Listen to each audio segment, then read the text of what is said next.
Greetings, everybody. Welcome to the Wednesday, March 1st. Can't believe I'm saying that out loud. 2017 episode of Free Webinar Wednesdays. This is Eric Cook, and I'm with WSI Digital Marketing, where we work with businesses, organizations on helping them understand and leverage the power of the internet as a strategic business tool. You can learn more about me and WSI online at poweredbywsi.com. I am excited to be joined by my good friend and Free Webinar Wednesday partner, Mr. Jeff Simpkins. Jeff, say hello to everybody out there in Free Webinar Wednesday world.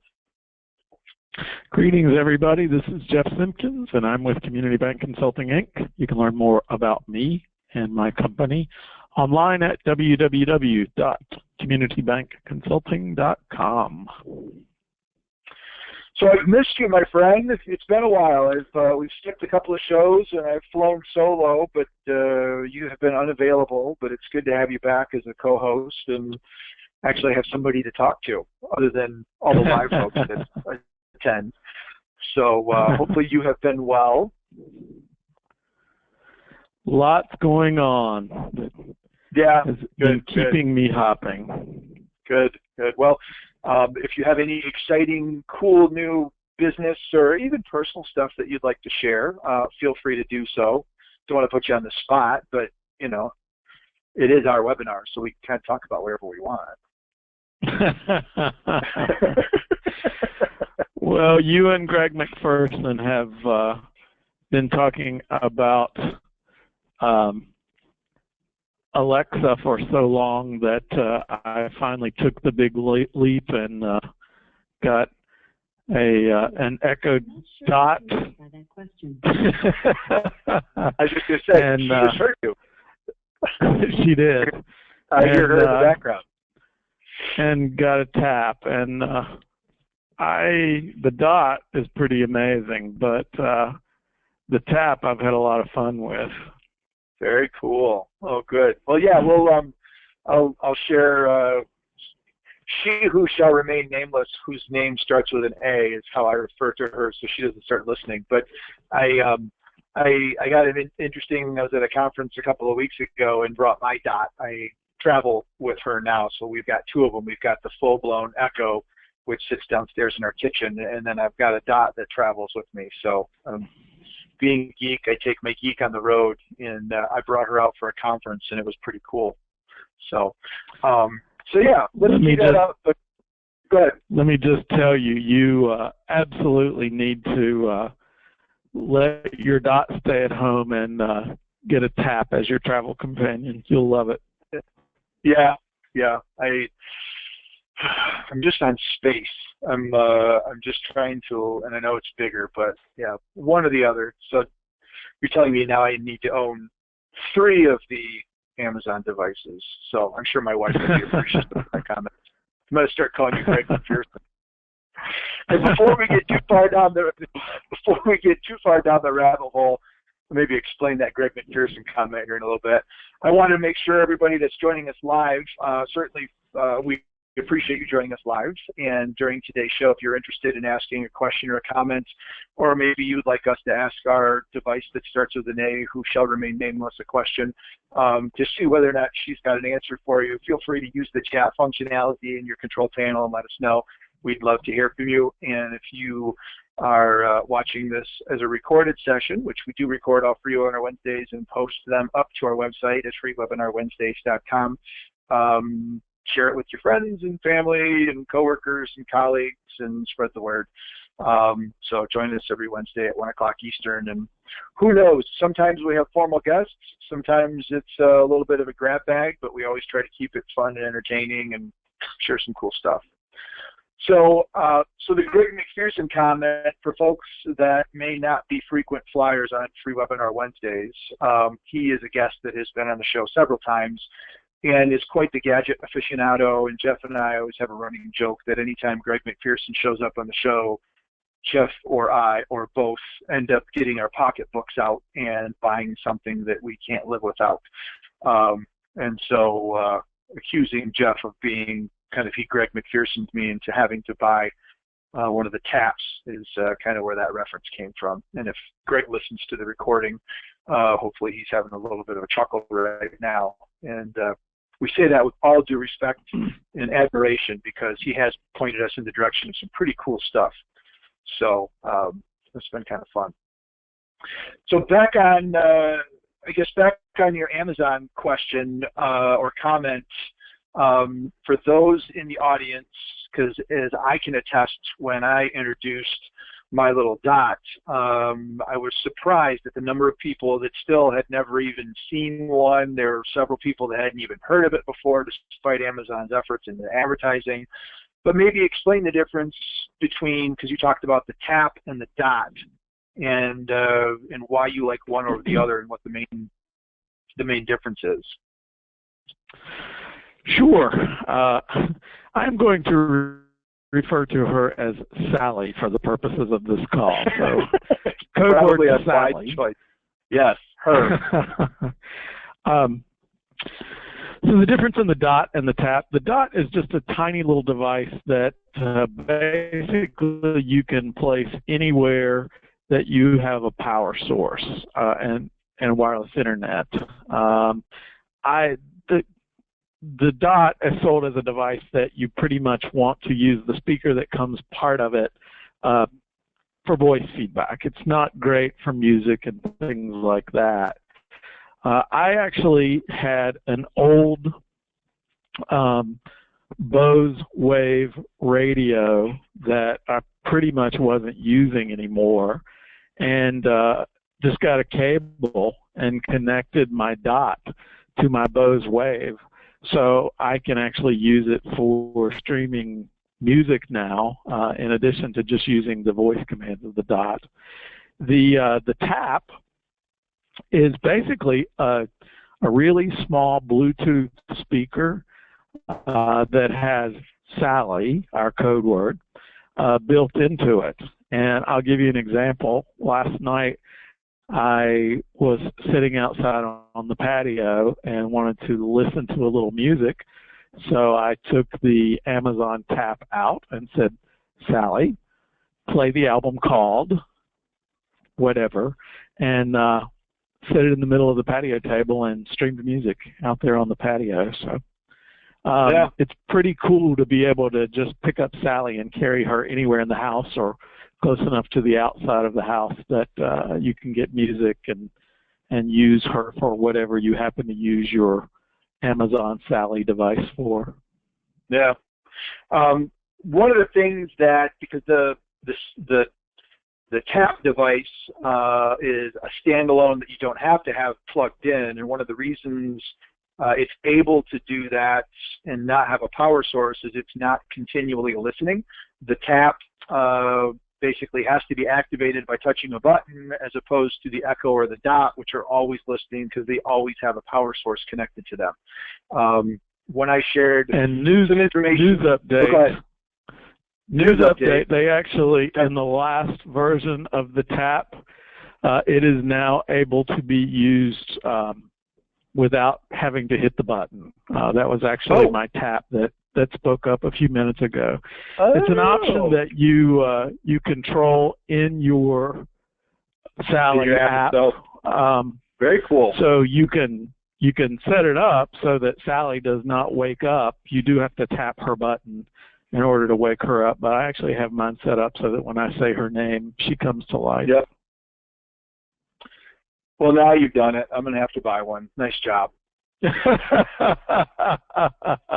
Nice job. Well, fortunately, that version of Sally is only $130. So, yes, and I'll tell you the reason that I ended up getting a tap was that the first thing I do in the morning before I get out of bed is I'll listen to a summary of the headlines of the New York Times, and I listen to it on Audible, which you can play through the Sally device, but you can only play it at the standard speed. Well, I want to get through it as quickly as possible, so I play it at 2x, I think, and I couldn't do that with the tap, because I can stream, I can Bluetooth from my phone to the tap, which I think you can do with the tower as well.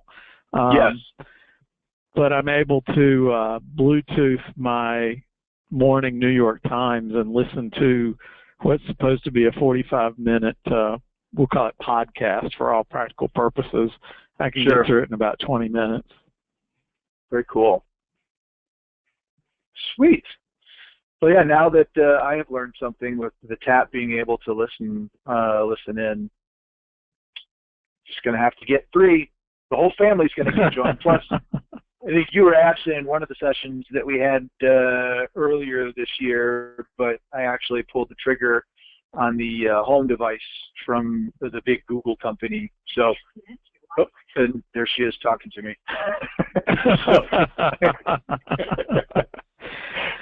We'll call her Margaret instead of the viewer. Yeah, we got Sally and Margaret rocking and rolling.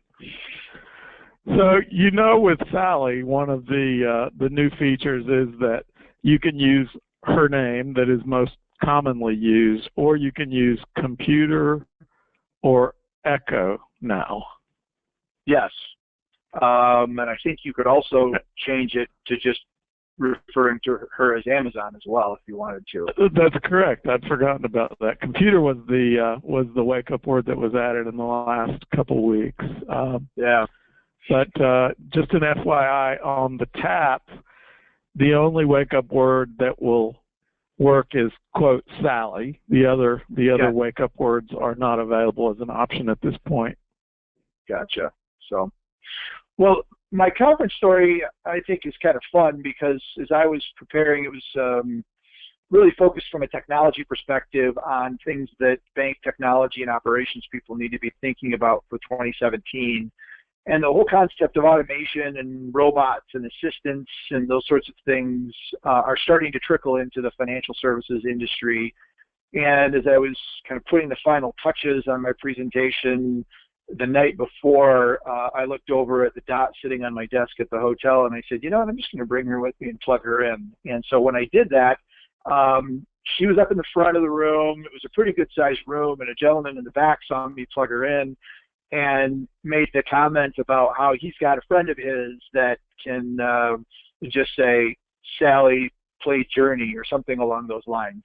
And from halfway across the room, without him really trying to activate the device, the 6-array microphone technology picked up on his command and immediately responded with, here's an 80s station that we think that you might like. And the very first song was a Journey song, and then proceeded to continue to play 80s classic rock music while everybody was coming into the room getting ready for the session.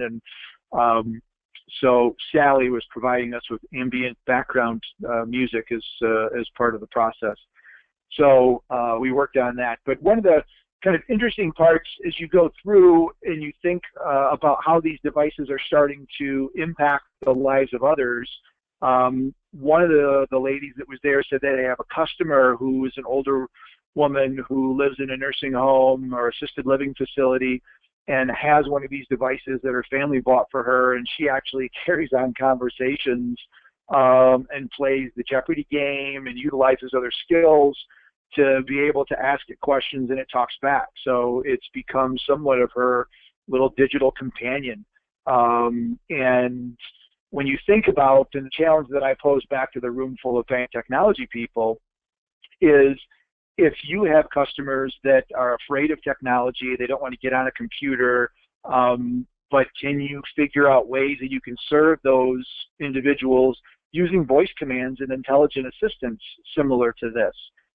There's a handful of credit card companies. I found actually a couple of credit unions, didn't find any banks, which of course made all the bankers in the room a little bit uneasy, but there were even a couple of credit unions that have banking skills, which is what the Amazon Marketplace calls an app, but a banking skill that allows you to check your balance and pay bills and transfer money directly through voice commands through the Amazon platform. And so it, so the whole voice bot kind of cybernet technology is kind of percolating into our lives, and I think I mentioned during one of the other shows that one of the hotel chains in Las Vegas has actually put in Amazon Echo devices into all of their rooms that tie you into a digital concierge and give you access to certain functions within the hotel. I think it's the Wynn, if I'm not mistaken. So some cool stuff.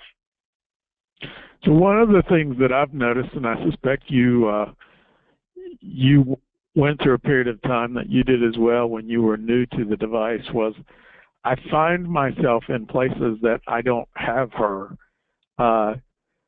wanting to say, and sometimes thinking I can say, Sally, I'd like whatever, like in the car. Yeah. Oh, I agree. And I think what did I say? We were going to call her Margaret. Isn't that what I said? Sally and Margaret or whatever it was? Yeah. But the service that has been enabled for the Pixel phone, which is Google's new pure Android device.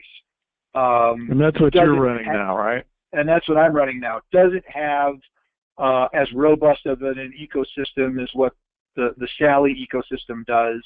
But the thing that's made me impressed engaging with that technology on my mobile device is the intelligent completion capability. So I can ask my phone, for example, how many people live in Battle Creek, Michigan, and it will tell me the population of Battle Creek, Michigan is 65,000, whatever. And then as a follow-up, I can say, how far is it away from Detroit? I don't need to say as a brand new command, how far is Battle Creek away from Detroit?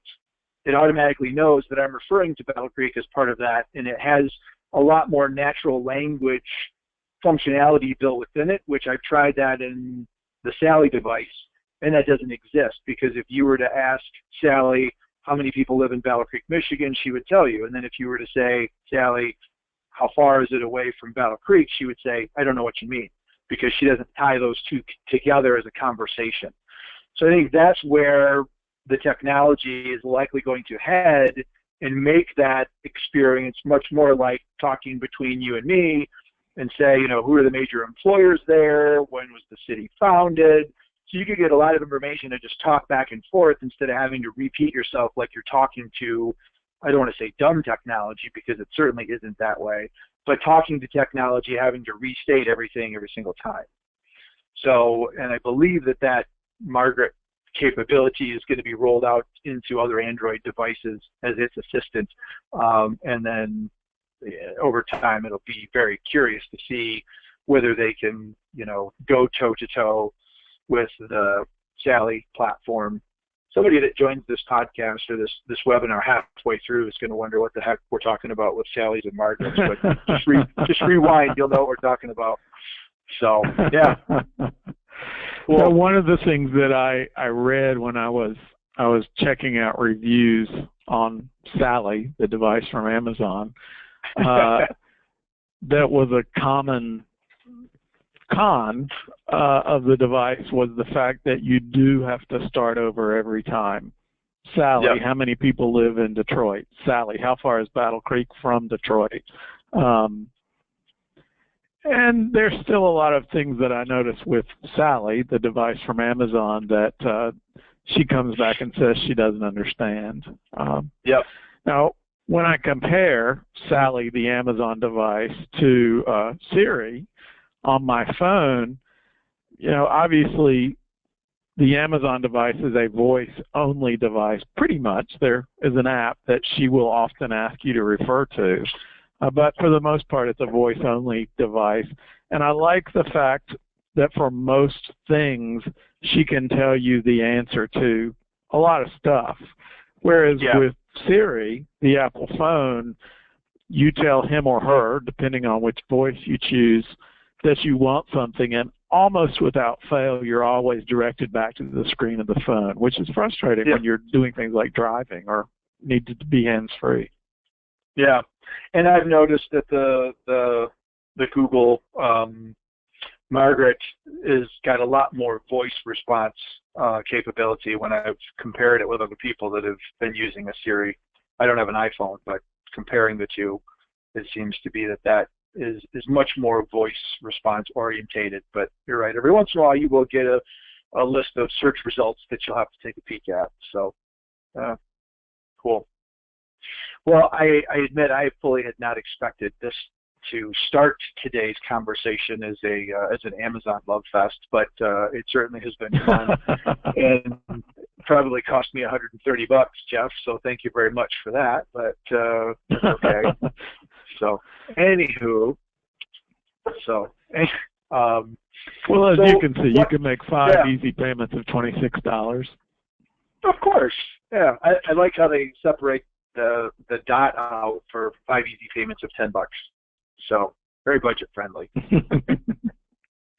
Well, the thing that I wanted to specifically talk about today, and I don't know how many people out there, if you're listening live and you have seen the new version, I'd be curious if you've had a chance to play around with it.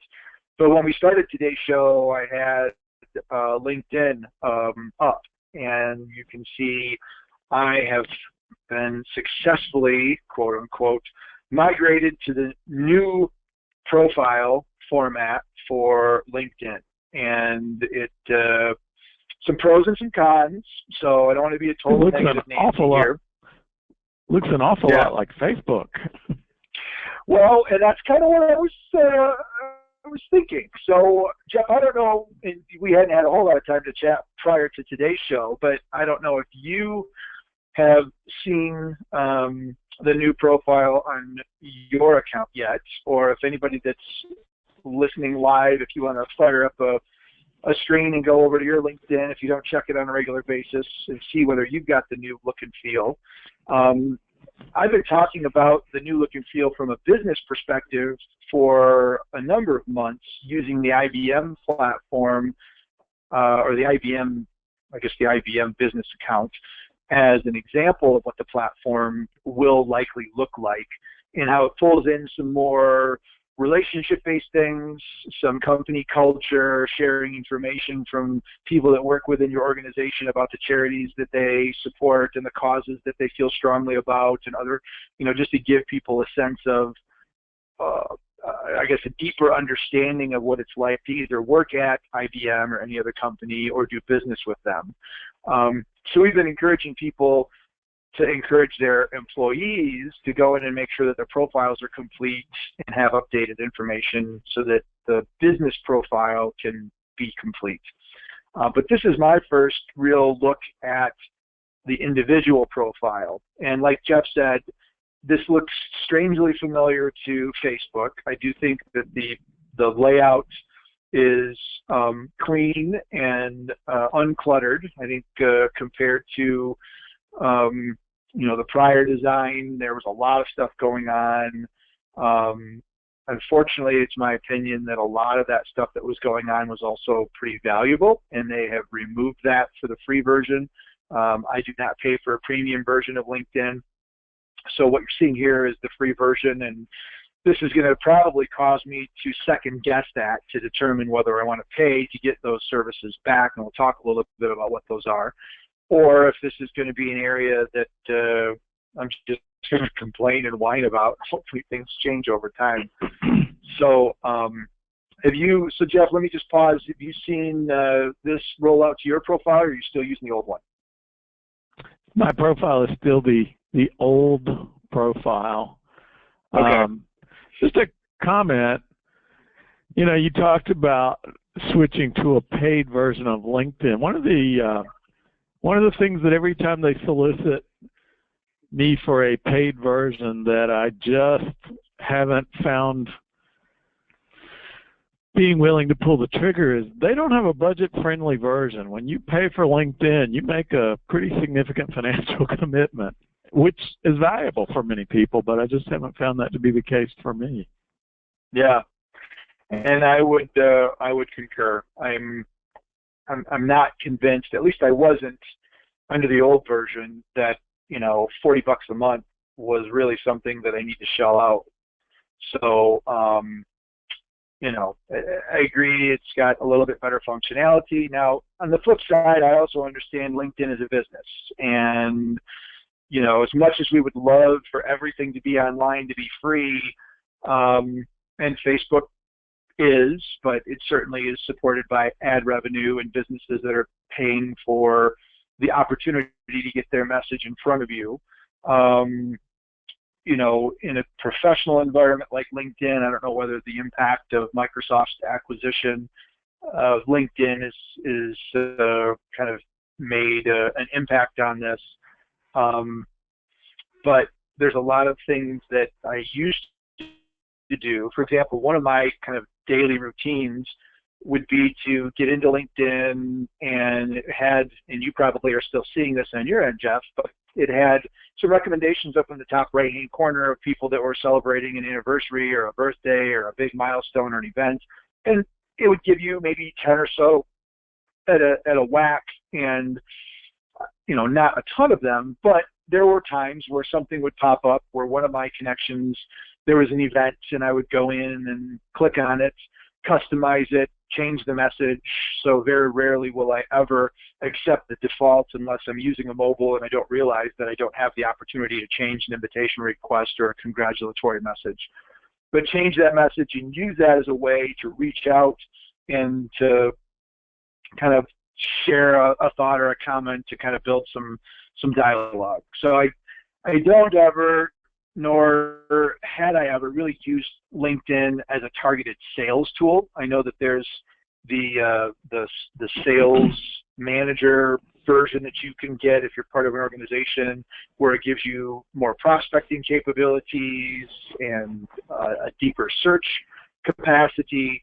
But I've never really used it as an outbound kind of, hey, I'm going to go see how many people I can drum up conversations with, trying to send messages. And you probably all have seen the cheesy attempts from people trying to get in your inbox and sell you stuff. And so I've shied away from that. And it's been primarily just a networking tool for me to keep in touch with people and a good place to get info. And it just seems like for those of us that were using it for just that, they've made it really difficult to do that on the free version. So I used to get the information on work anniversaries and things like that by email, and have to say that I really enjoyed when that was the case, because I'd take a few minutes every day and reach out to folks that I've known for years and say happy work anniversary and things like that. And it stopped arriving in my email inbox, and I found that I never took the time to dig to learn where it was when I had to actually log in and do it. So, yep. Yeah, I'm seeing some of the same things, experiencing some of the same things, or have experienced some of the same things that you described. Yep. So, some of that is available now in the notifications area. So I can hop into notifications and scroll through. So maybe the technology that, shift hasn't really taken stuff away. It's made things more difficult. So admittedly, I need to do a little bit more digging, because I understand I'm probably sounding much like a negative Nancy here, bashing what's going on at LinkedIn. But I guess the initial blush just seems like they've just taken an awful lot away, despite the fact that it is cleaner and probably more Web 2.0, 21st century and look and feel. So one of the things, I just did a quick double check because I hadn't even had a chance to check this. I mentioned earlier the LinkedIn Sales Manager capabilities, and so that's one of the tools that if you're using that paid service, it gives you a lot more capabilities to do outreach and sales. There is the ability, and it looks like they haven't cut this off. They did cut off, and Jeff, you probably remember the LinkedIn Maps from a couple of years ago, where it gave you that big giant spider web of connections, and you were probably the biggest dot in my spider web that kind of gave you a graphical representation of how you were connected to your entire network. They took that away, and they brought in this selling platform. It looks like you still have access, even if you are using the free version, to go into the sales/SSI, which is your social selling index. And this is some technology, or I guess some analysis that LinkedIn does using their technology to give you a ranking in 4 different areas as it relates to the selling process. And so you're going to get a branding, finding the right people, engaging with insights, and then building relationships. And as I mentioned, why I'm using LinkedIn now, it's really about building the relationships and strengthening them. So it's cool to see that LinkedIn picked up on that, and I'm a 25 out of 25. But because I'm not using it as a hardcore prospecting tool and doing a lot of searching to go out and proactively reach people and try to build my network that way, you can see that in the areas of finding people and engaging with insights, if I'm going to improve my SSI, that's probably where I'm going to have to do it. And in my opinion, I'm pretty comfortable with the way that I've been using LinkedIn and the value I've gotten out of it. So I don't necessarily think I'm going to really change that strategy. But if you hop in and you run the sales SSI index for your own LinkedIn profile, and it's showing you some things that don't quite jive with what you think you're doing in LinkedIn, this can be some guidance or at least a little benchmark as to, what sorts of things you may need to change or might want to shift a little bit on a go-forward basis. So, have you run the SSI against your profile? I won't put you on the spot and ask you what your score is, but I don't know as if you and I have actually ever even talked about this together. I have not. The thing that LinkedIn, I use LinkedIn the most for is if I am connecting with someone that I know fairly well, but we've lost contact information of one another. So a name that I would recognize, but I may not have an email address or a phone number for if I need to update my contact information, I'll go to LinkedIn and reach out to folks. I'm sitting here looking at my LinkedIn inbox, even as I speak, and gosh, I get a significant amount of unsolicited correspondence trying to sell me things or trying to start dialogue that will result in me buying something. Yeah. And I guess that's where, in my opinion, some of the people that are using this as a social selling tool are going about it the wrong way. And so it's like anything. You can do it the right way, or you can do it in a way that just kind of gives everybody a bad impression. So it looks like, even though you had indicated that your profile had not been migrated for you, once you get your profile migrated like I have, I'm going to see all of your information in the new layout. So I don't flip back and see you as the old version. I'm seeing you in this new layout, and it's going to basically carry it across.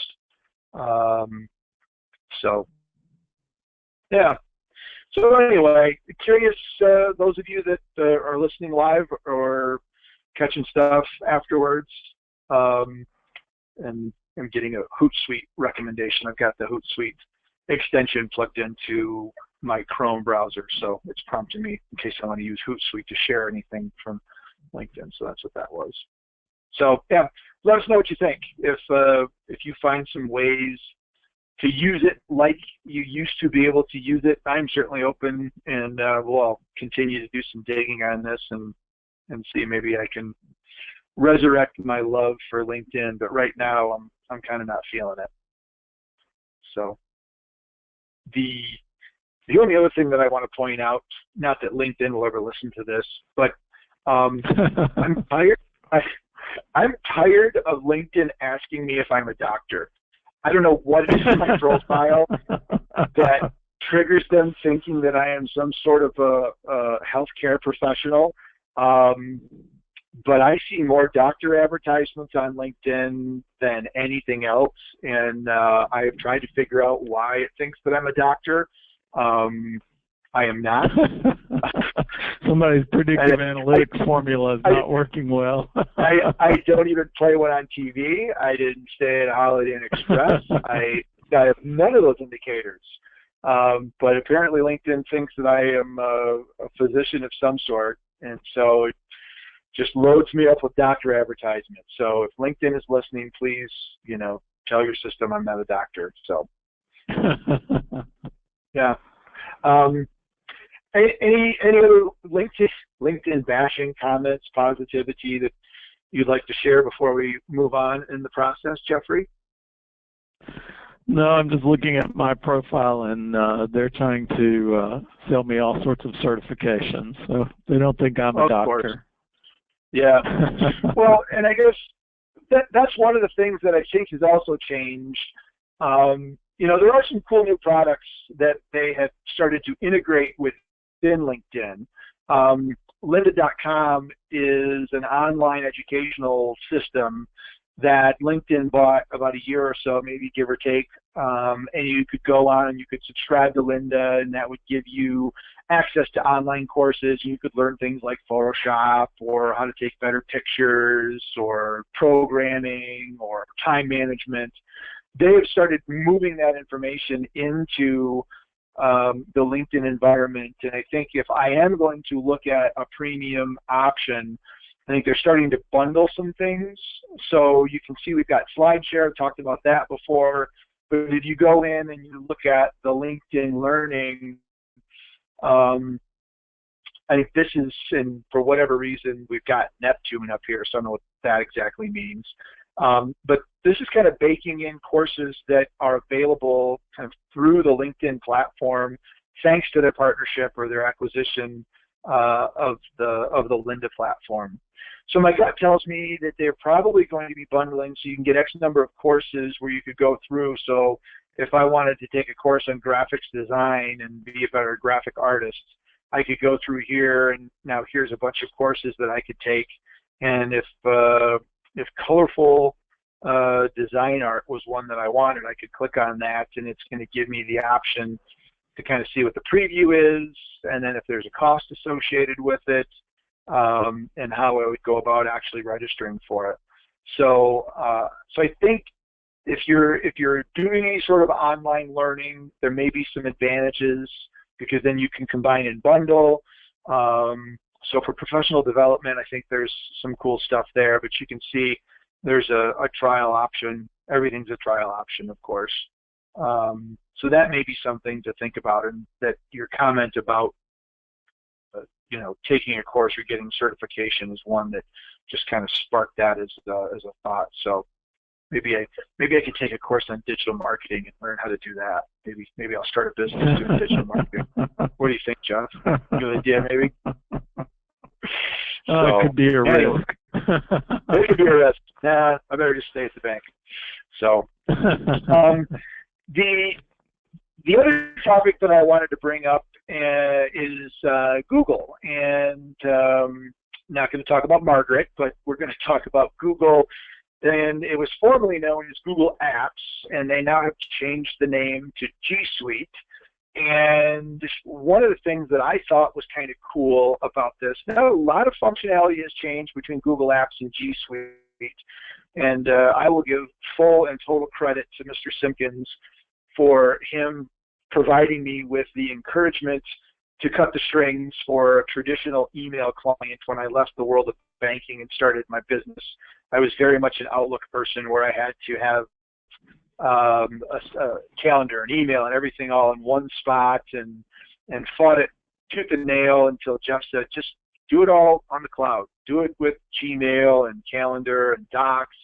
And I forced myself, I didn't want to, but I forced myself to embrace the cloud for about 30 days is how long it took me to get through the withdrawal process.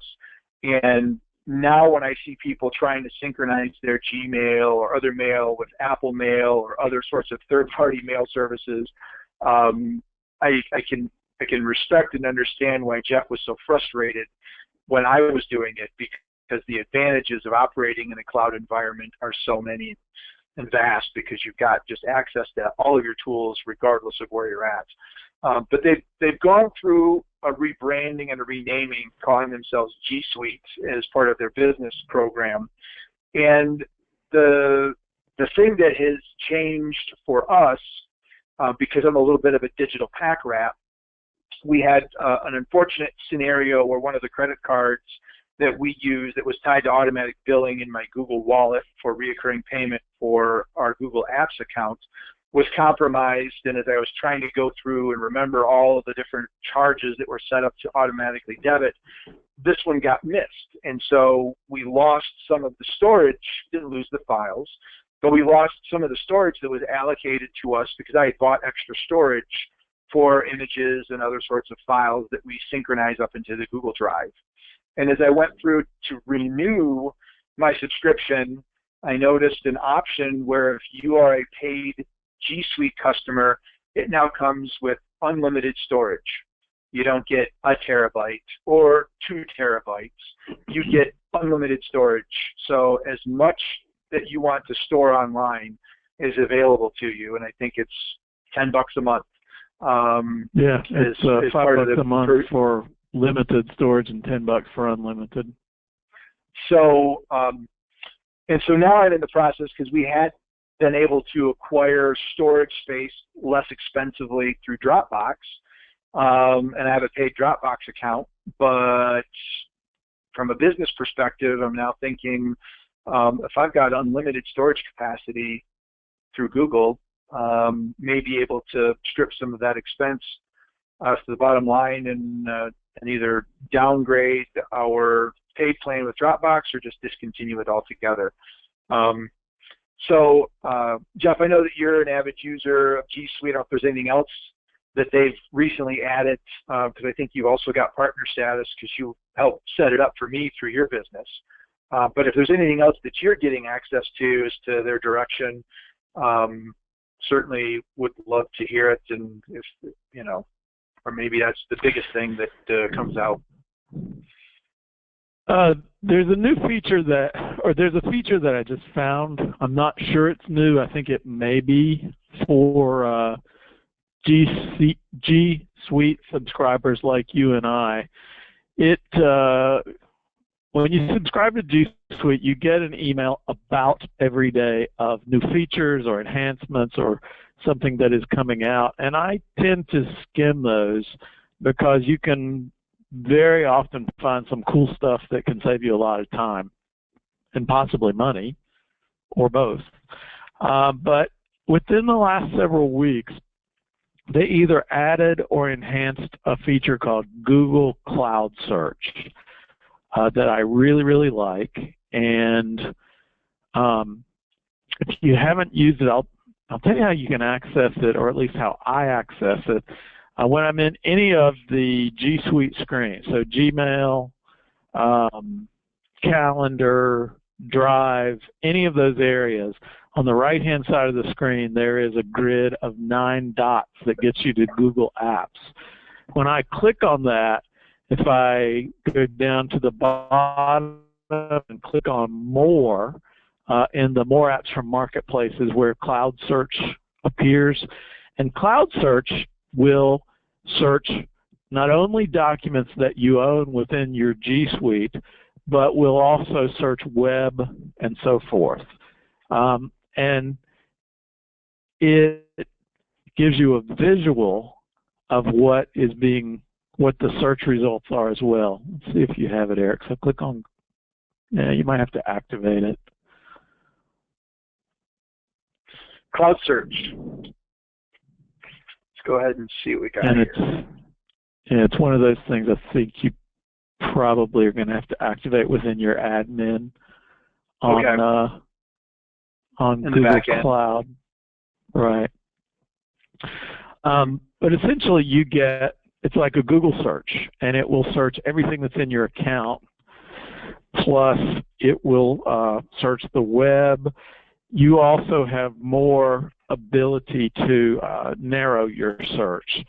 So, for example, with Cloud Search, if I just want to search mail with my results, I can click on a tab that says Mail. If I just want to search Drive, I've got a tab for Drive. I've got a tab for Sites. I've got a tab for Groups. I've got a tab for Calendar. And I've got a tab for Search Tools.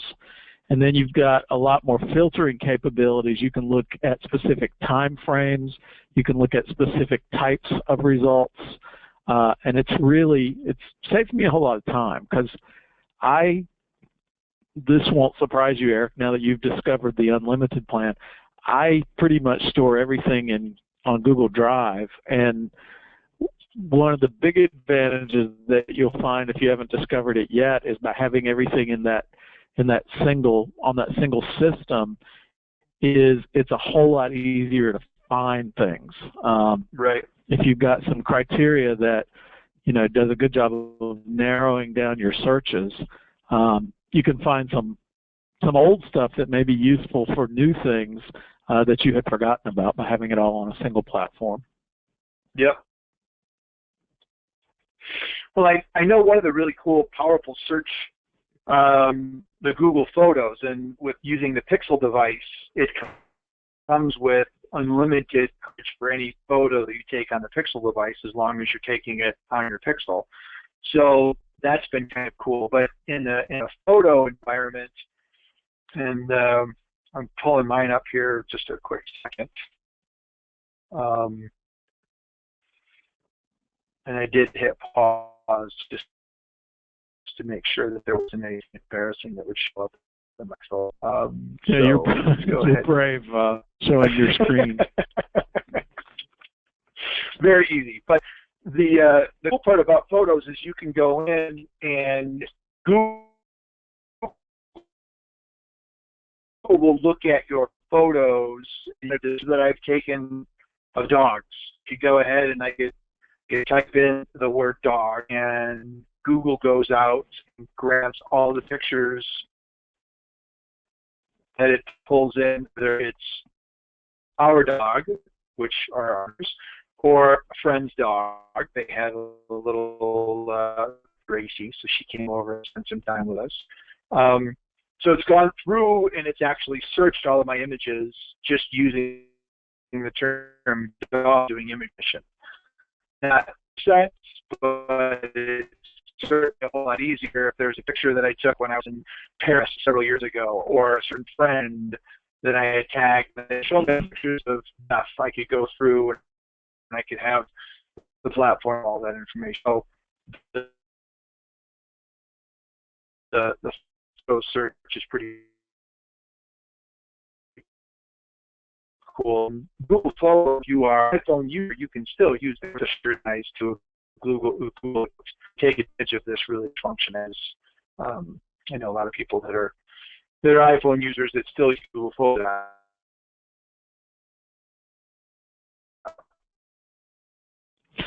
When you store photos, that's okay. There's logic to Google places that are common photographs. It will recognize and do just using the name of the city. For example, Paris in 1999. Those were old pictures, physical copies of the pictures, and I've now them to digital. So the only information that's stored is, when I scanned the picture and converted it to digital in Paris.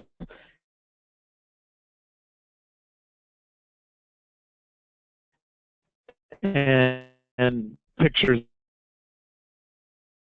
that took in front of the Louvre, the Eiffel Tower, will show up in the search result. Well, it looks like my Paris search is kind of frozen for a minute. One of the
you can create a calendar item, you can name it with a specific video call, and then when you do this meet.google.com, it's all of the associated events that you have coming up on your calendar, and whether or not there is a hang or a meet that actually has been created for it. And so I think in just the gear, Jeff, if you can. Okay, so you can see Free Webinar Wednesdays doesn't have a Hangout associated with it in my calendar because we use GoToWebinar, but I created 2 test messages or meetings, one for 2 o'clock and one for 2:05, so it's going to pull in the next 3 items on your calendar. And if we had a meeting where Jeff and I were going to get together, I could create it in Google Calendar, I could assign a meeting to it, I could send him an invitation, and then when 2 o'clock rolls around, I just go to meet.google.com, and I click on boom, and it automatically starts the meeting. And Jeff does the same on his end, clicks on it. It's 10 people. Enterprise Bin, they're planning on allowing up to 30, I believe, individuals to hop in on one of these, and it supports HD quality video. And again, it's going to be rolled into the whole G Suite service. So Hangouts is available to anybody that's got a Gmail account, but Meet is going to be part of the G Suite. And so for that $10 a month, the theory is this Meet functionality is going to be included as part of that, and it's going to be one more of the services. When you take a look at the G Suite, where you've got Hangouts included here, this is going to change to Meet, but then you've got docs and sheets and forums and slides, all sorts of other cool things. Just one more service to help businesses collaborate with one another, particularly in a global economy, in a virtual world where a lot of people are working remotely and, you know, want to stay connected, but, you know, kind of as an alternative to maybe Skype or something along those lines. So anyway, check out. So does that integrate with? Does that integrate with the video call area that is in the meeting request section of Calendar? Yes. Okay, very cool. So, yep. So if you take a look at, so here's my Google Calendar just as an example. You can see I created a meeting called Eric for this test meeting 1, and it sits on my calendar. And then you can see test meeting 1, Eric is right there. I created a test meeting 2, and if I go to test meeting 2 and pull that guy up, you can see, let's see, nope, I opened up test meeting 1 again by mistake. So anyway, yeah. So in the, on the Meet screen, for test meeting 1 and test meeting 2, there's a comment bubble on that main screen. What does the comment bubble do? That means that you've set that up as an online meeting. So it's kind of like the Hangouts. If you go back and you take a look, this little icon is symbolic of the Hangouts icon you can see here. So that just means that the video call has been added to that. So if I were to hit this, it would fire up a meeting, and anybody that hops on would be able to see, and it does video sharing and, you know, voice over IP, all that fun stuff.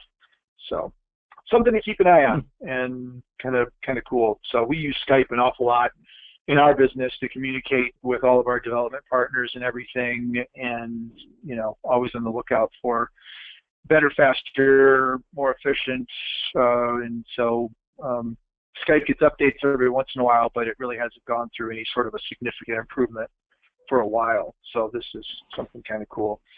So anyway. Well, and anytime you can integrate and use the same tool without having to go out and find meeting information and use separate platforms, that's awesome. Yep, exactly. So cool.